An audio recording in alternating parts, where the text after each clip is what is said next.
ಅಣ್ಣ ನಾನು ಇವಾಗ ಎಲೆಕ್ಟ್ರಾನ್ಸಿಟಿಯಲ್ಲಿ ಇದ್ದೀನಣ್ಣ.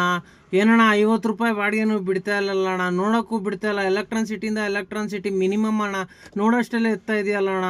ಅಣ್ಣ ಬಿಟ್ಬಿಡು ಅಣ್ಣ, ನಾನು ಇವತ್ತು ಓಡಿಸ್ಕೊತೀನಿ ಅಣ್ಣ. ಯಾಕೆ ಅಂತಂದರೆ ಇವತ್ತು ಸ್ವಲ್ಪ ಫೈನಾನ್ಸ್ ಕಟ್ಟಬೇಕು ಅಣ್ಣ, ಕಷ್ಟದಲ್ಲಿದ್ದೀನಿ ಅಣ್ಣ. ಓ, ನಾನು ಸ್ವಾರ್ಥಿ ಅಂತ ಅಂದ್ಕೊಂಡ, ಅಂದರೆ ನನಗೆ ಮಾತ್ರ ಕಷ್ಟ, ನಿನಗಿಲ್ಲ ಅಂದ್ಕೊಂಡಿದ್ದೆ ಆ ಥರನ. ಅಣ್ಣ ನಿನಗೂ ಕಷ್ಟ ಆಯ್ತಿತ್ತಾನಣ್ಣ, ನೀನೇ ಹೊಡ್ಕೋ ಅಣ್ಣ. ಇನ್ನೇನು ಅಣ್ಣ ಮಾಡಲಿ, ನಾನು ಇಲ್ಲೇ ತೋಗೂರ್ಗೆ ಬಂದಿದ್ದೀನಿ ಅಣ್ಣ, ಇಲ್ಲಿ ಓಡಿಸ್ಕೊತೀನಿ ಅಣ್ಣ.